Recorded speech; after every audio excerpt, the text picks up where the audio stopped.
ఎన్టీఆర్ విగ్రహాలు వివాదానికి కారణమవుతున్నాయి. ఎన్టీఆర్ కృష్ణుడి వేషంలో ఉన్నటువంటి విగ్రహాలు పెట్టడం ద్వారా కృష్ణుడి రూపాన్ని పూర్తిగా ఎన్టీఆర్ అన్నట్టుగా మలిచే ప్రయత్నం జరుగుతోంది అన్నది కొన్ని సంఘాల అభ్యంతరం. గతంలో ఇట్టానే ఎన్టీఆర్ విగ్రహాన్ని ఏర్పాటు చేయడానికి ప్రయత్నం చేసినప్పుడు ఖమ్మంలో చాలా పెద్ద వివాదం జరిగింది. స్వయంగా జూనియర్ ఎన్టీఆర్ వెళ్ళి ఆ విగ్రహాన్ని ప్రారంభించాల్సి ఉండగా దాని మీద న్యాయపరమైనటువంటి వివాదం కూడా జరగడంతో చివరికి ఆ ప్రతిపాదన విరమించుకున్నారు. తాజాగా గుంటూరు జిల్లా తక్కెళ్లపూడిలో దాదాపుగా అదే ప్రయత్నం జరిగింది. కృష్ణుడి వేషధారణలో ఉన్న ఎన్టీఆర్ విగ్రహాన్ని ఆవిష్కరించే ప్రయత్నం జరిగింది.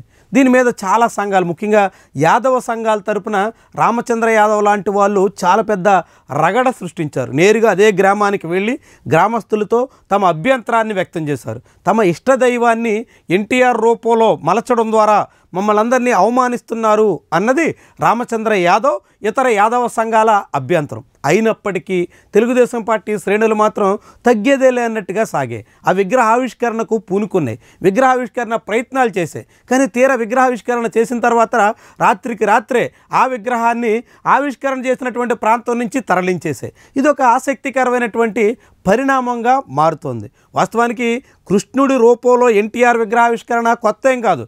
2015 పుష్కరాల సమయంలో రాజమండ్రి పుష్కరాల రేవులో ఎన్టీఆర్ విగ్రహావిష్కరణ స్వయంగా ముఖ్యమంత్రి చంద్రబాబు చేశారు. ఆ విగ్రహం ఇప్పటికీ అదే పుష్కర ఘాట్లో ప్రత్యక్షంగా కనిపిస్తుంది. కానీ అక్కడ దాని మీద పెద్దగా అభ్యంతరాలు కానీ ఇలాంటి ఆందోళనలు కానీ అప్పుడు ఇప్పుడు వ్యక్తమైనటువంటి దాఖలాలు లేవు. కానీ పుష్కర ఘాట్లో కృష్ణుడి వేషంలో ఉన్న ఎన్టీఆర్ విగ్రహం కొనసాగుతుండగానే ఆ తర్వాత అక్కడక్కడ ఎన్టీఆర్ విగ్రహాల్ని కృష్ణుడు వేషధారణలో ఏర్పాటు చేస్తుంటే మాత్రం తీవ్రమైనటువంటి అభ్యంతరాలు వస్తున్నాయి. మొన్న ఖమ్మం, నిన్న తంగళ్ళమూడి, ఇట్టా ఒక్కొక్క చోట ఒక్కొక్క రకమైనటువంటి నిరసనలు వ్యక్తమవుతున్నాయి. ఇది చాలా పెద్ద సమస్యగా మారుతున్నట్టు కనిపిస్తుంది. వాస్తవానికి అభ్యంతరాలు ఉన్నటువంటి సమయంలో అలాంటి విగ్రహాల ఏర్పాటుకి పూనుకోవడం ఏ రాజకీయ పార్టీ కూడా సమంజసం కాదు. ఎందుకంటే యాదవ కులస్తుల్లో మెజారిటీ తెలుగుదేశం పార్టీకి చాలా ఎన్నికల్లో మద్దతుగా నిలబడ్డారు. అలాంటి యాదవుల మనోభావాలతో ఆడుకునే రీతిలో తెలుగుదేశం పార్టీ శ్రేణులే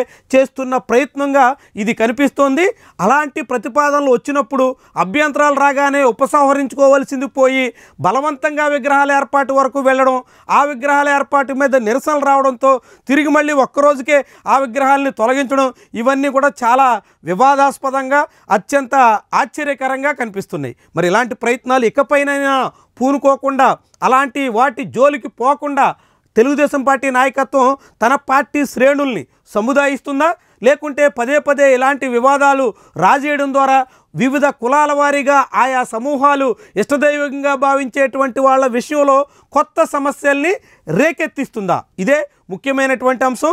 తాజాగా తంగళ్ళమూడికి సంబంధించినటువంటి కృష్ణుడి రూపంలో ఉన్న ఎన్టీఆర్ విగ్రహ వివాదం మాత్రం తాత్కాలికంగా సమసిపోయినట్టుగా కనిపిస్తుంది. ఇది మరింత రాజుకోకుండా అంతా సంయమనం పాటించడం చాలా అవసరమని మనం చెప్పొచ్చు.